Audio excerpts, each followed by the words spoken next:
சர்வலோகத்தின் சிருஷ்டிகர்த்தரும் சிருஷ்டிக்கப்பட்டவர்களில் தமக்காக காத்து கொண்டிருக்கிறவர்களை சேர்த்து கொள்ள அதி சீக்கிரத்தில் வர இருக்கின்ற அன்பின் தேவாதி தேவனுடைய பரிசுத்த நாமத்தினாலே வந்துள்ள உங்கள் அனைவரையும் வாழ்த்தி நன்றி சொல்லி ஆசீர்வதிக்கிறேன். I welcome every single individual who gathered here in the mighty name of our Lord Jesus Christ, who is the Creator God, and who all the people who are expecting for His arrival. We are all gathered together. I wish you in the powerful name of Jesus. வேதாகமத்திலே உள்ள 66 புஸ்தகங்களில் உள்ள 31,392 வசனங்களில் தேவனாகிய கர்த்தர் இறுதியாக அவர் மனுக்குலத்திற்கு சபைக்கு அனுப்புகின்ற அழைப்பின் வார்த்தையாகிய வெளிப்படுத்தின விசேஷம் 3ஆம் அதிகாரம் 20 முதல் 22 முடிய வாசிப்போம். We're going to read from the book of Revelation chapter 3 from 20 onwards out of the 66 books of the entire Bible and 31,392 verses. The Lord has brought these scriptures to be the truth for the end times. இதோ வாசற்படியிலே நின்று தட்டுகிறேன். ஒருவன் என் சத்தத்தை கேட்டு கதவை திறந்தால் அவனிடத்தில் நான் பிரவேசித்து அவனோடே போஜனம் பண்ணுவேன், அவனும் என்னோடே போஜனம் பண்ணுவான். நான் ஜெயங்கொண்டு என் பிதாவுடைய சிங்காசனத்திலே அவரோடே கூட உட்கார்ந்தது போல ஜெயங்கொள்ளுகிறவன் எவனோ அவனும் என்னுடைய சிங்காசனத்தில் என்னோட கூட உட்காரும்படி அருள் செய்வேன். ஆவியானவர் சபைகளில் சொல்லுகிறதை காதுள்ளவன் கேட்க கடவன் என்று எழுதி என்றார். Behold, I stand at the door and knock. If anyone hears my voice and opens the door, I will come into him and dine with him and he with me. To him who overcomes, I will grant to sit with me on my throne, as I also overcame and sat down with my Father on his throne. He who has an ear, let him hear what the Spirit says to the churches. 21ஆம் வசனத்தில் நான் ஜெயங்கொண்டு என் பிதாவுடைய சிங்காசனத்திலே அவரோடு கூட உட்கார்ந்தது போல ஜெயங்கொள்ளுகிறவன் எவனோ அவனும் என்னுடைய சிங்காசனத்தில் என்னோட கூட உட்காரும்படி அருள் செய்வேன் என்கிறார். The Lord says in verse number 21, to him who overcomes, I will grant to sit with me on my throne, as I also overcame and sat down with my Father on his throne. அதை போலவே வெளிப்படுத்தின விசேஷம் 21ஆம் அதிகாரம் 7ஆம் வசனத்திலும் வாசிங்க எடுத்தோங்க. ஜெயங்கொள்ளுகிறவன் எல்லாவற்றையும் சுதந்தரித்துக் கொள்வான், நான் அவன் தேவனாயிருப்பேன், அவன் என் குமாரனாயிருப்பான். In parallel with the same verse, Revelation chapter 21 verse 7 says, he who overcomes shall inherit all things, and I will be his God, and he shall be my son. ஜெயங்கொள்ளுகிறவன் எல்லாவற்றையும் சுதந்தரித்துக் கொள்வான், நான் அவன் தேவனாயிருப்பேன், அவன் என் குமாரனாயிருப்பான் என்று சொல்கிறார். One who overcomes shall inherit all the things, and I will be his God, and he shall be my son, the Lord says. வேதாகமத்திலே அருமை ஆண்டவர் ஆதியாகமம் 1-2 வசனங்களிலே வாசித்திருக்கின்றோம். தேவனால் 6 நாட்கள் சிருஷ்டிக்கப்பட்ட அனைத்தும் நல்லவையாக சிருஷ்டித்தார். The Lord created in book of Genesis chapter 1, the Lord created everything in a good manner. Everything was beautiful in his sight. எல்லாம் நல்லதாக இருந்தது என்று அருமை இரட்சகரே சாட்சி கொடுக்கிறார். The Lord himself testifies that everything he created was good. ஆதியாகமம் 1ஆம் அதிகாரம் 24 வசனத்தின்படி தேவன் அது நல்லது என்று கண்டார் என்று வேதம் சொல்லுகிறது. According to Genesis chapter 1:26 says, the Lord created everything and it seems good unto his sight. ஆதியாகமம் 1ஆம் அதிகாரம் 26 முதல் 29-28 வாசிக்கிற பொழுது மனிதனை நமது சாயலாகவும் நமது ரூபத்தின்படியும் மனுஷன் உண்டாக்குவோமாக என்று சொல்லுகிறார். In verse number 26, he says, the Lord said, let us make man in our image according to our likeness. 27 வசனத்தில் தேவன் தம்முடைய சாயலா மனுஷனை சிருஷ்டித்தார், அவனை தேவ சாயலாக சிருஷ்டித்தார் என்று வாசிக்கிறோம். So God created man in his own image, in the image of God he created him. ஆனபடியினாலே 29 வசனத்தின் 28-29 வசனங்களிலே தேவனால் சிருஷ்டிக்கப்பட்ட நல்லதான அனைத்தையும் ஆண்டு கொள்ள தேவன் ஆதாமை அல்லது ஆதி மனிதனை தமது சாயலாக தமது ரூபத்தின்படியும் நமது சாயலாக நமது ரூபத்தின்படியும் அவனை தேவ சாயலாகவே உண்டாக்கினார் என்று நாம் வாசிக்கிறோம். We could able to read from, understand, observe from these scriptures what the Lord created good in his sight. The Lord created a first man called Adam to have dominion and rule over all the creatures which the Lord have created. இப்படி நல்லவைகளாக நல்லவராக சிருஷ்டிக்கப்பட்டவர்கள் தங்கியிருக்க தேவன் பூமியின் நடுவிலே Eden தோட்டம் என்ற தோட்டத்தை ஏற்படுத்தி கொண்டார் என்பதை நாம் அறிந்தவராயிருக்கிறோம். We can understand that for all the things which the Lord created good in his sight, the Lord created a beautiful garden called Eden in the center of the earth for the people who can live in that garden. ஆனபடியினாலே ஆதியாகமம் 3 அதிகாரம் 8 வசனத்தின்படி இப்படி நல்லவையாக சிருஷ்டிக்கப்பட்ட அந்த Eden தோட்டத்திலும் அவற்றில் வாசமாயிருக்க தமது சாயலில் தமது ரூபத்தில் நம்மில் ஒருவரை போல் உண்டாக்கப்பட்ட மனிதனை அனுதினமும் காணும்படி ஆதியாகமம் 3 அதிகாரம் 8 வசனத்திலே அனுதினமும் பகலில் குளிர்ச்சியான வேளையிலே இவர்களை தேடி ஆண்டவர் சீயோனில் வருவதாக நாம் அறிகிறோம். வாசிக்கலாம். பகலில் குளிர்ச்சியான வேளையிலே தோட்டத்தில் உலாவுகிற தேவனுடைய கர்த்தருடைய சத்தத்தை அவள் கேட்டார்கள். அப்பொழுது ஆதாமும் அவன் மனைவியும் தேவனாகிய கர்த்தருடைய சந்நிதிக்கு விலகி தோட்டத்தின் விருட்சங்களுக்குள்ளே ஒளித்துக் கொண்டார்கள். Genesis chapter 3 verse 8 says, and they heard the sound of the Lord God walking in the garden in the cool of the day, and Adam and his wife hid themselves from the presence of the Lord God among the trees of the garden. The Lord visited the people who lived in the garden of Eden every day to meet with them. பகலில் குளிர்ச்சியான வேளையிலே தேவன் தோட்டத்திற்கு வந்தார் என்றால் குளிர்ச்சியான வேளை மாலை நேரம். அந்த நேரத்தில் அனுதினமும் தேவன் இவர்களை தேடி ஏதேன் தோட்டத்துக்கு வருகிறார். தேவனும் ஆதாம் ஏவாளும் தோட்டத்தை சுற்றி வருகிறார்கள். இவர்கள் புசிப்பதற்கு நாம் அறிந்தபடி அங்கே கனி அத்தி பழங்களை உடைய விருட்சங்கள் நாட்டப்பட்டது.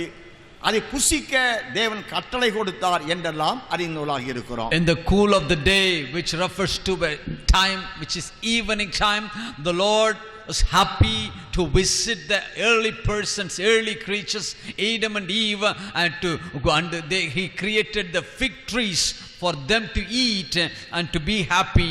The Lord was happy to dwell among these early people.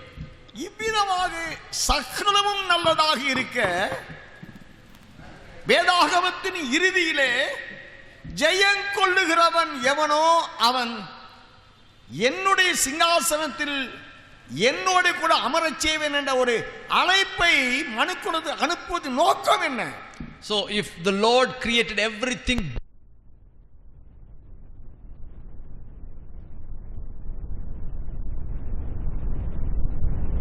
overcomes, he can inherit everything.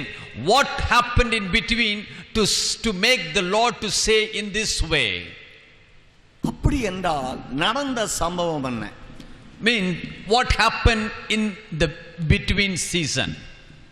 தேவனுடைய வாசஸ்தலமாகிய சீயோனும் அல்லது நாம் அறிந்திருக்கிறபடி பரலோகம் பரலோகமும் அங்கு இரவு பகலும் ஆதி ஏசாயா 6ஆம் அதிகாரத்தின்படி இரவு பகலும் சேருவீன்களால் பரிசுத்தர் பரிசுத்தர் பரிசுத்தர் என்று ஆராதனை நடந்து கொண்டிருக்கிறது. The book of Isaiah chapter 6, we can identify in the heavens, it is called Zion. All the cherubims and the holy angels worship the Lord our God as holy, holy, holy is the Lord of hosts. பூமியிலேயும்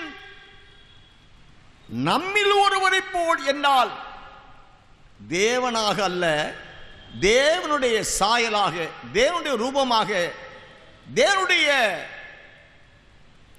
ஜீவனை பெற்றவனாய் ஆதியாகமம் 2ஆம் அதிகாரம் 7ஆம் வசனத்தின்படி அவன் ஜீவாத்மாவானான் என்று அறிவிக்கப்படுகிறது. Also book of Genesis chapter 2 verse 7, he says, and the Lord God formed man of the dust of the ground and breathed into his nostrils the breath of life, and man became a living being. He became one among the Lord's image. He was not a God, but he was created in the image of the Lord God. ஆக சீயோனிலும் சமாதானம், Eden தோட்டமாய் பூமியிலும் சமாதானமாய் இருக்கு. இப்படி இருக்க ஜெயம் கொள்ளுகிறவன் என்று அழைப்பு அனுப்ப மனுக்குலத்திற்கு. Mean in the Zion and the above also there was peace prevailing. In the earth the Lord created was also peace prevailing. So what was the necessity for the Lord to pronounce, the one who overcomes I can give everything to inherit?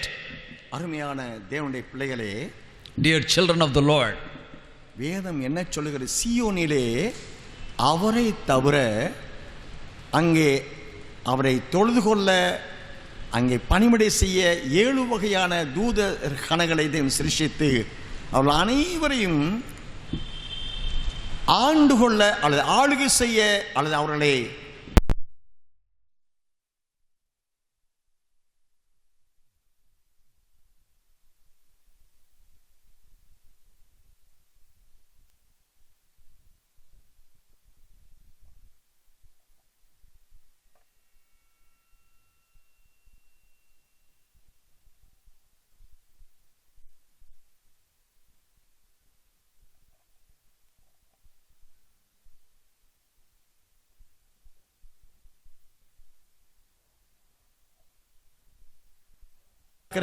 ஒரு ஏணியாக தேவன் அவனுக்கு சொப்பனத்தில் காண்பித்து கொடுக்கிறார். Book of Genesis chapter 28:12 to 22 says, but Jacob was in the wilderness. When the night came, he placed a stone under his head and he drowned to sleep.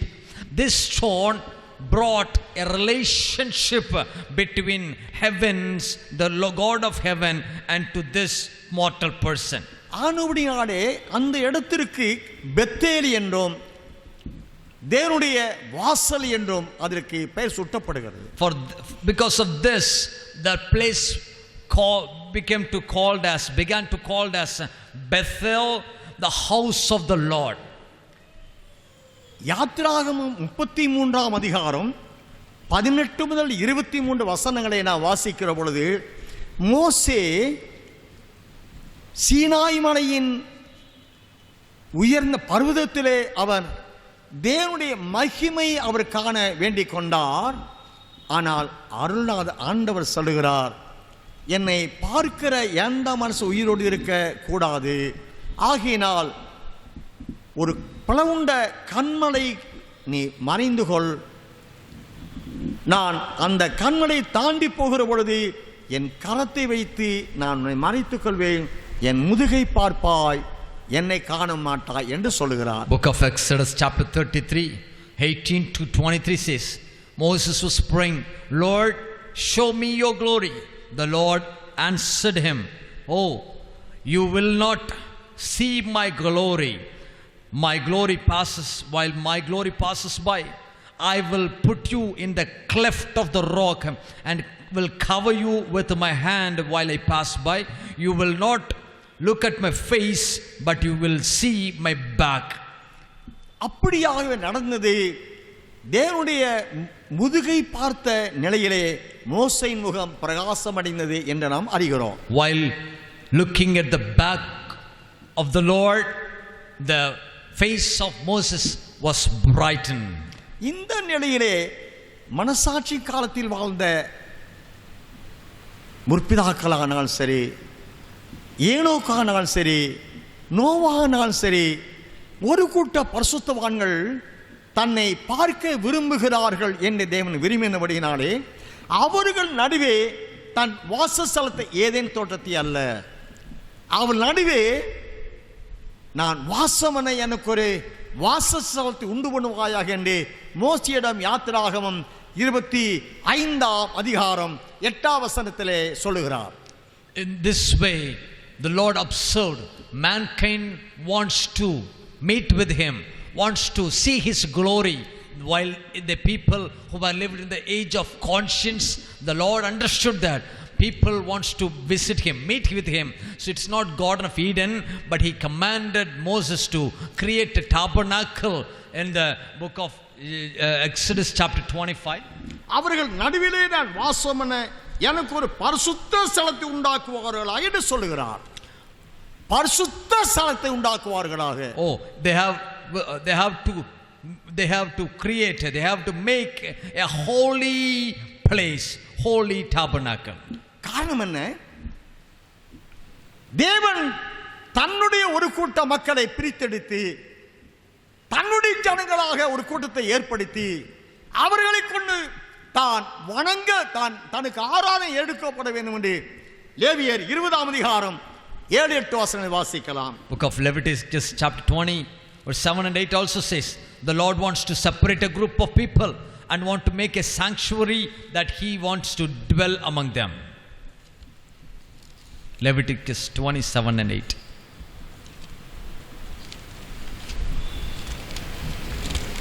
சோத்திரம். லேவியராகமம் 20 வசனங்கள். ஆதலால் நீங்கள் உங்களை பரிசுத்தப்படுத்தி பரிசுத்தராயிருங்கள், நான் உங்கள் தேவனாகிய கர்த்தர், என் கட்டளைகளை கைக்கொண்டு நடவுங்கள், நான் உங்களை பரிசுத்தமாக்குகிற கர்த்தர். Consecrate yourselves therefore and be holy, for I am the Lord your God, and you shall keep my statutes and perform them. I am the Lord who sanctifies you. 26 வசனத்தை வாசிக்கலாம். Verse number 26. இருக்கிறபடினாலே நீங்களும் எனக்கேற்ற பரிசுத்தவங்களாய் இருப்பீர்களாக, நீங்கள் என்னுடனே உடையவர்களாய் இருக்கும்படிக்கு உங்களை மற்ற ஜனங்களை பிரித்தெடுத்தேன். உங்களை மற்ற ஜனங்களை விட்டு பிரித்தெடுத்தேன். நான் பரிசுத்தராய் இருக்கிறபடினாலே நீங்களும் எனக்கு ஏற்ற பரிசுத்தவான்களாய் இருப்பீர்களாக. And you shall be holy to me, for I the Lord am holy, and I have separated you from the peoples, that you should be mine. அதற்கு தேவனால் ஏற்படுத்தப்பட்ட நியமம் லேவியர் 20 என் கட்டளைகளை கைக்கொண்டு நடவுங்கள், நான் உங்களை பரிசுத்தமாக்குகிற கர்த்தர். If you follow my statutes, I am the Lord, one who sanctifies you.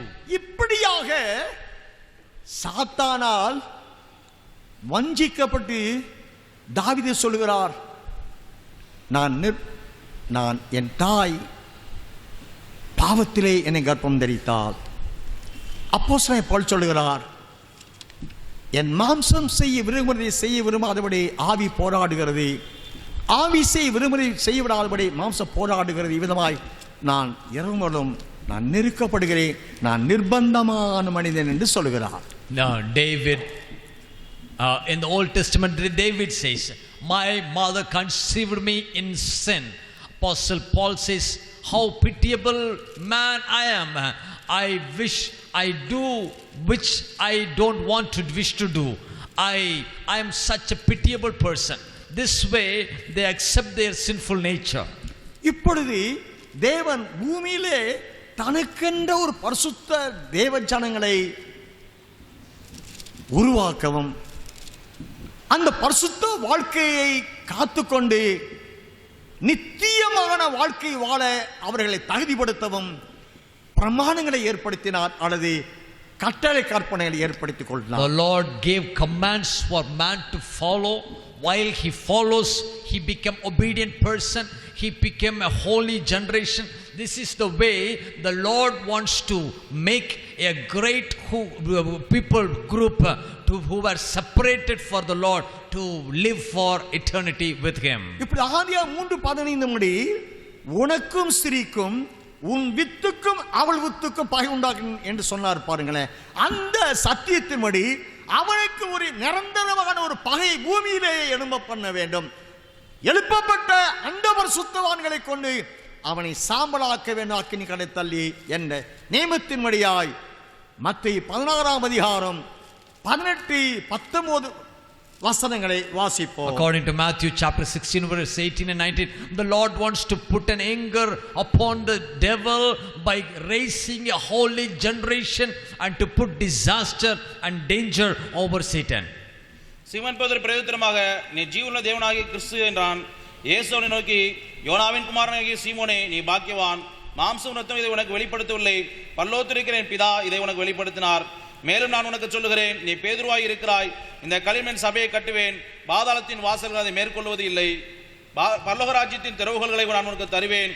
பூலோகத்தில் நீ கட்டுவது எதுவோ அது பரலோகத்திலும் கட்டப்பட்டிருக்கும், பூலோகத்திலும் கட்டவிழ்ப்பது எதுவோ அது பரலோகத்திலும் கட்டவிழ்க்கப்பட்டிருக்கும் என்றார். Simon Peter answered and said, you are the Christ, the Son of the living God. Jesus answered and said to him, blessed are you, Simon Bar-Jonah, for flesh and blood has not revealed this to you, but my Father who is in heaven. And also I also say to you that you are Peter, and on this rock I will build my church, and the gates of Hades shall not prevail against it. அப்போஸ்தலனாய் பேதுருவை பார்த்து சொல்லுகிறார், யோனாவின் குமாரன் சீமோனே, நீ ராயாய் இருக்கிறாய், கல்லாய் இருக்கிறாய், இந்த கல்லின் மேல் என் சபை கட்டுவேன் என்று சொன்னவர், சபை கட்டுவதின் நோக்கம், ஒரு அப்போஸ்தலனுக்கு சபை கட்டுவதின் நோக்கம் என்ன என்றால், பாதாளம் சபை மேற்கொள்ள மாட்டாது என்றால், சபை பாதாளத்தை ஜெயிக்கும் என்ற தேவ திட்டத்தின்படி பாதாளம் அதை மேற்கொள்ள மாட்டாது என்று சொல்லுகிறார். Gates of hell, Hades shall not prevail against it. What is the meaning behind it? Means the church will prevail, overcome the hell. This is the truth behind it. So upon this revelation, the Lord raised a church.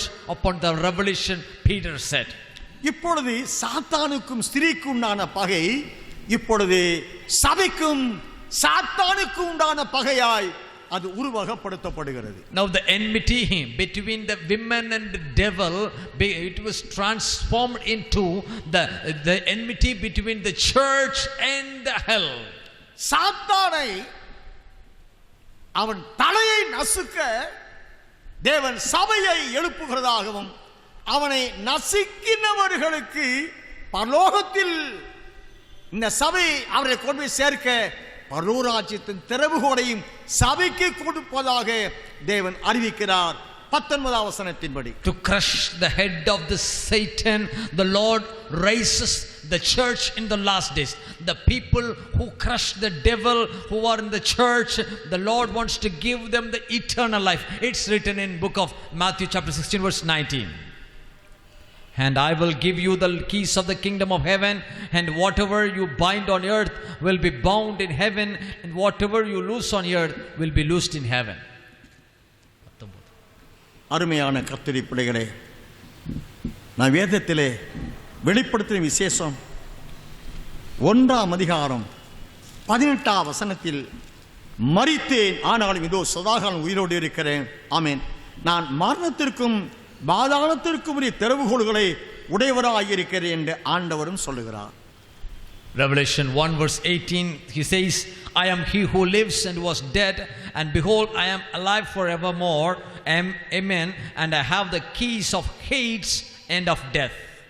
மரணத்திற்கும் பாதாளத்துக்கும் உரிய திறவுகோல் அருமை ரட்சகரிடத்தில் இருக்கிறபடினால் மத்தேயு 16ஆம் அதிகாரம் 18 முதல் 19 வசனங்களிலே தன்னுடைய திறவுகோல்களை அருமை ரட்சகர் அனுப்பப்பட்டு பூமியிலே சபை எழுப்ப தேவனால் தெரிந்து கொள்ளப்பட்ட அப்போஸ்தலனாய் பேதுருவிடத்திலே திறவுகோல்களை கொடுக்கிறார்.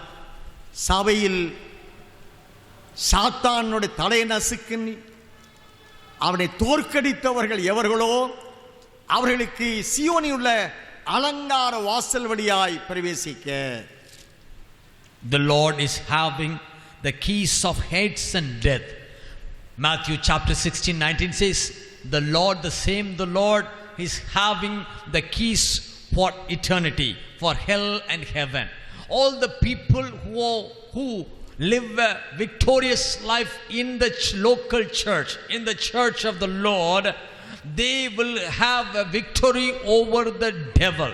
For them, the Lord will give a privilege to enter to the heavens through the gate of beauty, and they will enjoy an eternal life. சபையில் இருந்து சபையை கொண்டு சாத்தானை எதிர்த்து அவனை தோற்கடித்து சாம்பலாக்குகின்றவர்களுக்கு ஜெயம் பெற்றவர்கள் என்று தேவன் ஏற்றுக்கொள்கிறார். All the people who live, who dwells inside the church, who win the battle against Satan, who overcome sin, who overcome the deception of Satan, for them the Lord is saying he will reward them. They are the people who will be called as victorious people. அவர்களை ஜெயம் பெற்றவர்கள் என்று தேவன் ஏற்றுக்கொண்டு வெளிப்படுத்தல் 22ஆம் அதிகாரம் 14ஆம் வசனத்தின்படி நகரத்தின் வாசல் வழியாய் அவர்களை பிரவேசிக்க அவர்களை தகுதிப்படுத்துகிறார். Revelation 22 verse 11, it says they will be walking holy, they will be walking without filthy, they will be walking through the gates of beauty. This holy generation will bring judgment against him, and they will put devil into ashes.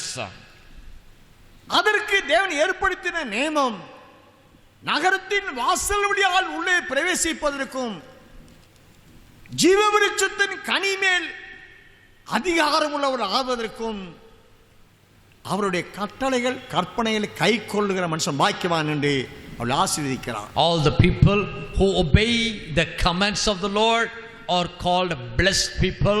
They will enter through the gates of heaven, and they will enjoy eating the fruits of the heaven. அதை சார்ந்துதான் வேதாகம் முழுவதிலுமே ஜெயம் பெற்றவர்கள் என்று நீங்க வெளிப்படுத்தும் விசேஷம் 22-3 அதிகாரங்களை நான் வாசிக்கிற பொழுது தேவன் 7 சபைகளை அங்கு சொல்லுகிறார். இந்த 7 சபைகளிலுமே ஜெயம் பெற்றவர்களை தேவன் அழைத்துக் கொண்டே இருக்கிறார். வெளிப்படுத்தும் விசேஷம் 2ஆம் அதிகாரத்திலே 7, 11, 17, 26 ஆகிய 4 வசனங்களில் 4 சபைகளில் ஜெயம் பெற்றவர்களை அழைக்கிறார்.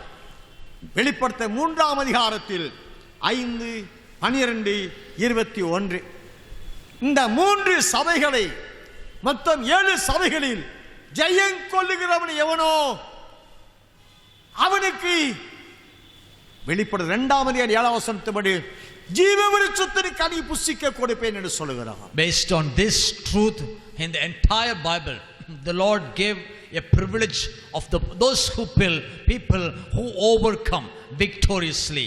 Revelation chapter 2 verse 3 verses, all the 7 churches, the Lord calls out the people who are overcoming, who are the victorious people. Revelation 2 verse 7 says, the one who overcomes, I will give him the fruit of life to eat from.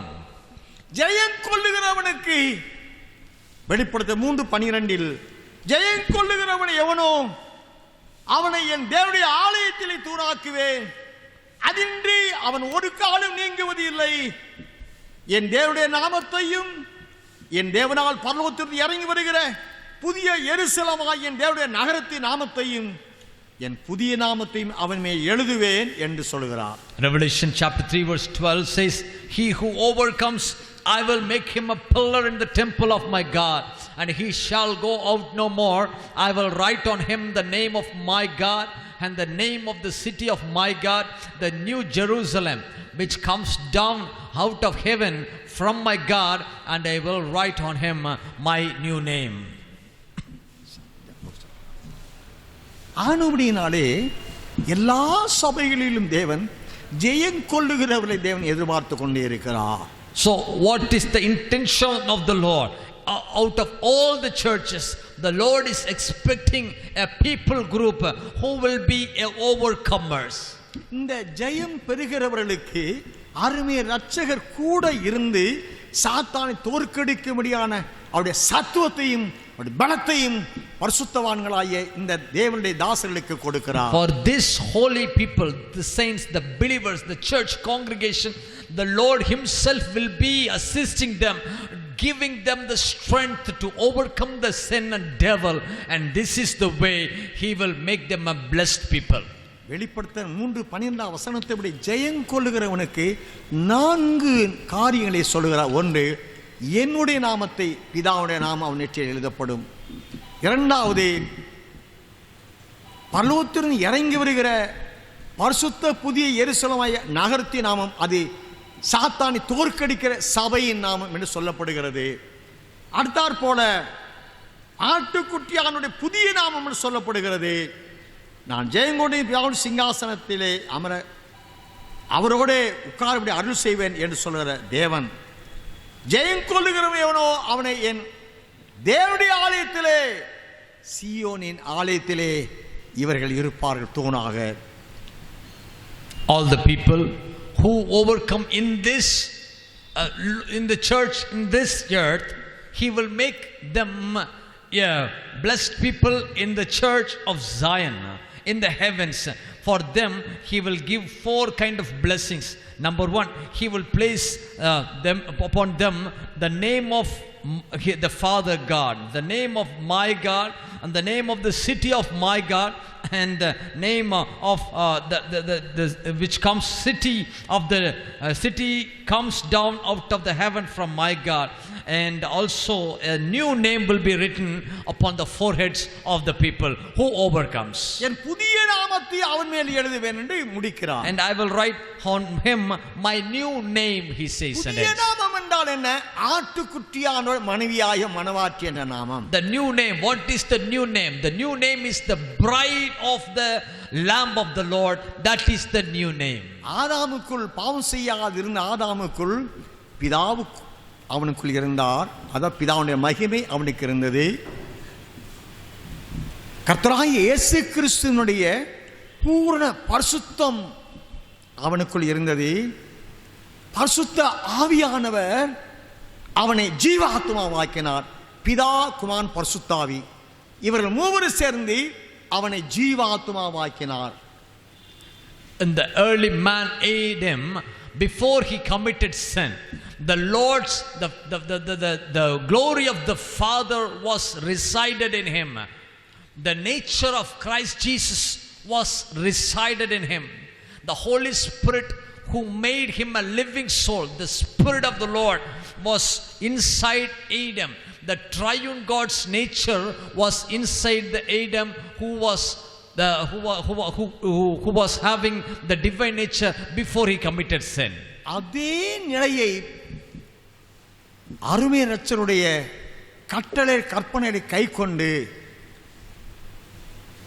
தேவனுக்குள் கிறிஸ்துவுக்குள் கிறிஸ்துவின் ஆவியாய் பரிசுத்த ஆவியானவருக்குள் எவர்கள் ஒன்றர கலந்து தேவனுடைய திவ்யத்துவம் என்று 2 பேதுரு 1ஆம் அதிகாரம் 3-4 வசனங்கள் வாசிக்கிறபடி தேவனுடைய திவ்யத்துவம், திருத்துவம், திரு ஏகத்துவம், ஒருவர் மூவராக செயல்படுகிறார் மனுக்குள் மீட்புக்காக. ஆனால் மூவர் ஒருவரே.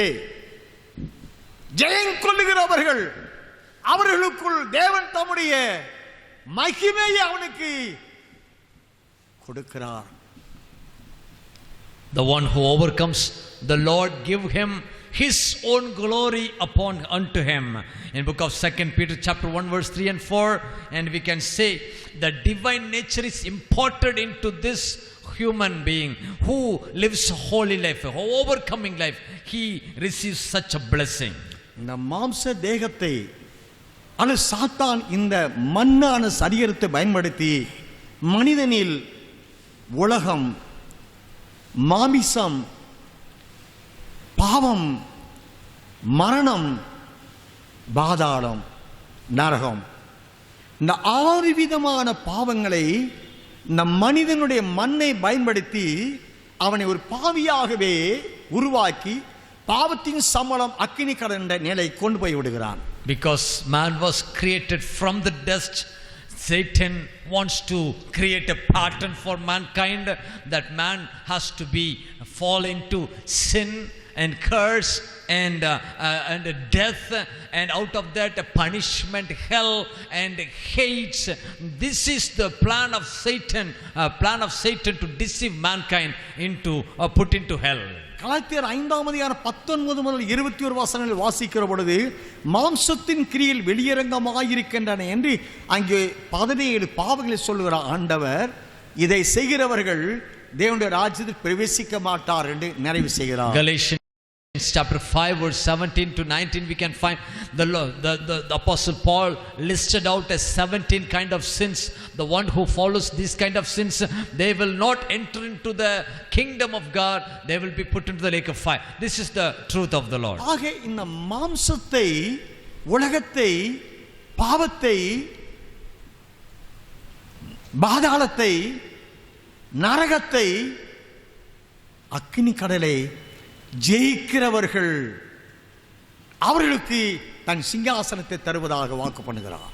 The one who overcomes world, flesh, devil, sin, death and hell, for these people the Lord promised that he will give them the eternal life, a life without end, and they will inherit the kingdom of the Lord. அந்த தகுதி அடைய ஆதாமுக்கு கொடுத்த மகிமை, தேவ மகிமை ரோமர் 5:2 வசனத்திலும் 1 பேதுரு 5:10 வசனத்திலும் இவ்விதம் பல இடங்களில் நாம் வாசிக்கிறோம்.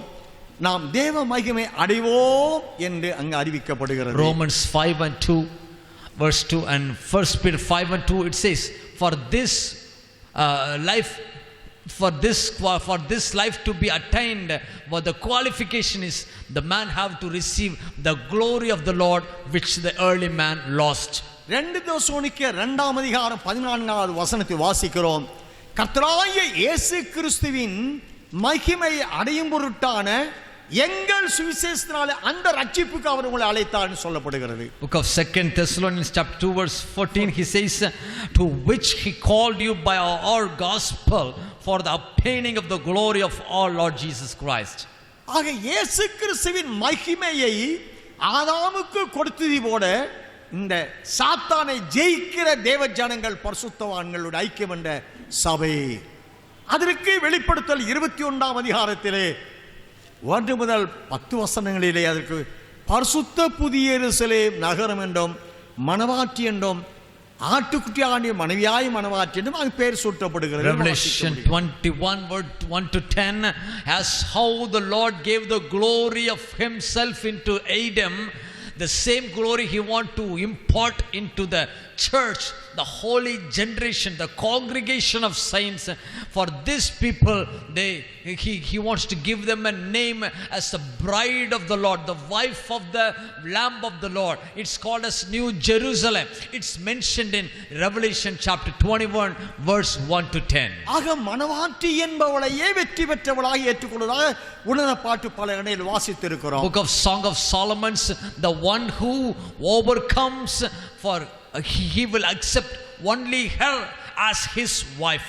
It's written in Book of Song of Solomon. 2 கொரிந்தியர் 3:18 வசனத்திலும் ஆவியாயிருக்கிற கர்த்தரால் அந்த சாயலாகத்தாமே மகிமையின் மேல் மகிமை மறுவப்படும் என்று அப்போஸ்தலன் பவுல் 2 கொரிந்தியர் 3:18 சொல்லுகிறார். Book of 2 Corinthians chapter 3 verse 18, Apostle Paul says, but we all with unveiled face, beholding as in a mirror the glory of the Lord, are being transformed into the same image from glory to glory, just as by the Spirit of the Lord. அப்படினா ஜெயம் பெற்றவர்கள் என்றால் ஏதோ பெயருக்காக கிறிஸ்துவை வாழுகிறது அல்ல. 2 கொரிந்தியர் 5 அதிகாரம் 17 முதல் வாசிக்கிறோம். ஒரு கர்த்தராகிய இயேசு கிறிஸ்துவுக்குள் இருந்தால் அவன் புது சிருஷ்டியாய் இருக்கிறான். If one person has to be an overcoming people, it's not having to live a normal, ordinary Christian life. If a man wants to have a victorious Christian life, he have to live according to book of 2 Corinthians chapter 5 verse 17. If anyone is in Christ, he is a new creation. அவனுடைய பழைய வாழ்க்கை பழையவெல்லாம் அழிந்து ஒழிந்து போன எல்லாம் புதிதாயின என்றும் சொல்லுகிறார். The old nature, the old sinful nature has to come to death, and he have to live a life, a new creature, a new habit, a new life he has to live. பழையவைகள் என்றால் கிறிஸ்துவுக்குள்ளானவர்கள் இருந்த பழையவைகள் என்றால் பாவ வாழ்க்கையெல்லாம் அழிந்து ஒழிந்து போயிற்று.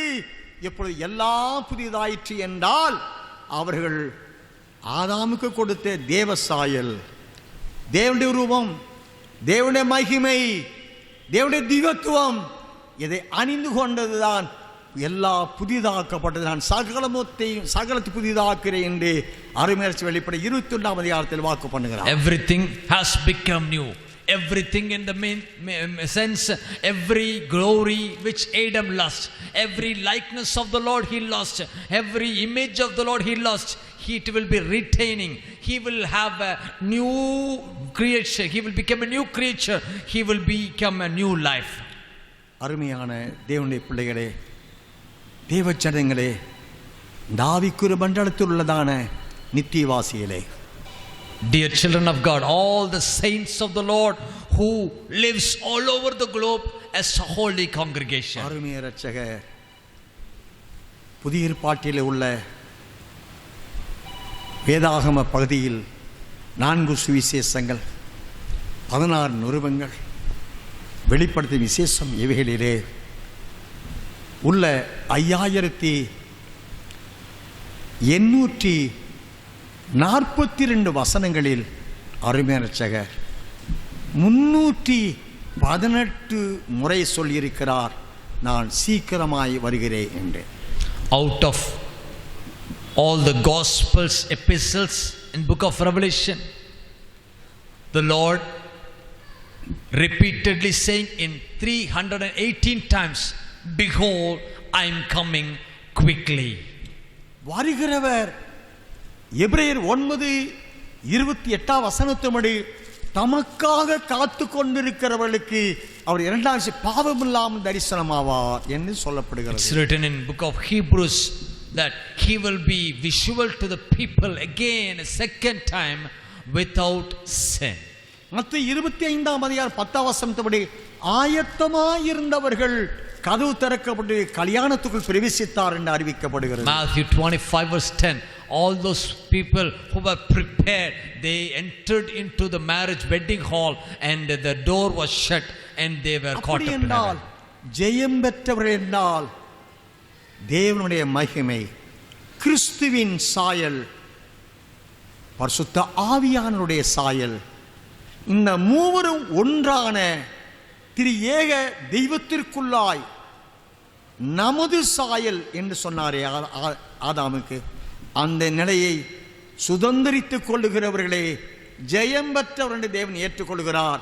அந்த ஜெயம் பெற்ற வாழ்க்கை வாழ்ந்து சிங்காசனம் வர கர்த்தனை அழைக்கிறார். தேவன் தாமே தமது வார்த்தையை ஆசீர்வதிப்பாராம். ஹல்லேலூயா, ஹல்லேலூயா. One who